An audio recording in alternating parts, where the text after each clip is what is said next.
Retenir le regard du monde sur la situation actuelle des filles et l'exercice de leurs droits fondamentaux, c'est l'objectif principal de la Journée internationale de la fille. Elle met l'accent sur la nécessité de relever les défis auxquels sont confrontées les filles et de promouvoir leur autonomisation ainsi que le respect de leurs droits. Votre présence ici ce matin témoigne de l'intérêt que revêt cette manifestation qui a pour but de soutenir l'amélioration des perspectives d'avenir laissées aux jeunes filles et de sensibiliser l'opinion sur les inégalités dont elles sont victimes en raison de leur sexe.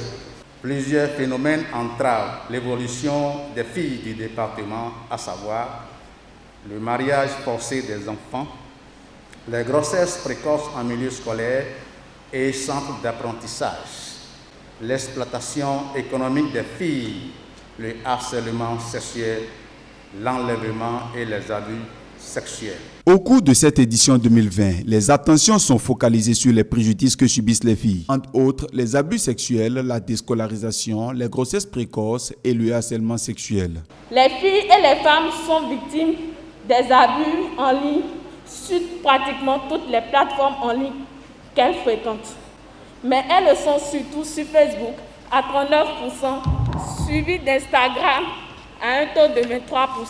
Tout ceci peut se terminer par des situations dramatiques comme le suicide, car rongées par la peur, honnie ou envahies par les menaces, certaines d'entre les victimes, trop affligées, commencent par se culpabiliser. Face au tableau statistique peu reluisant lié aux violences faites aux filles, le Bénin n'entend pas rester en marge. C'est pourquoi plusieurs structures se mobilisent autour de la situation. C'est une situation actuelle qui nous interpelle et exige notre mobilisation pour renforcer le plaidoyer des filles et des femmes à l'endroit des gouvernements afin qu'ils renforcent et appliquent tous les mécanismes et surtout les dispositions qui assurent la liberté pour toutes les filles. Aujourd'hui, plus que par le passé, les filles organisées en association ou non sont déterminées à briser les barrières qui s'opposent à leur épanouissement.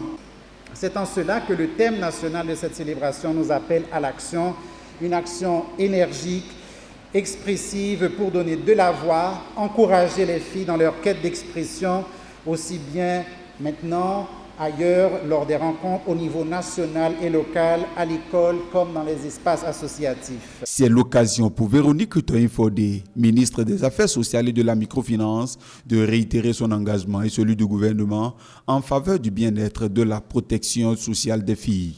Je profite de cette occasion solennelle pour assurer tous nos partenaires au développement que le ministère des Affaires sociales et de la microfinance ne ménagera aucun effort pour accompagner les acteurs de la protection engagés dans la lutte pour le développement et l'épanouissement de nos filles. Je vous exhorte à persévérer dans l'effort pour l'atteinte effective du respect des droits des enfants en général et surtout des filles en particulier. Pour l'atteinte de l'objectif violence zéro faite aux filles, des animations artistiques ont agrémenté la cérémonie.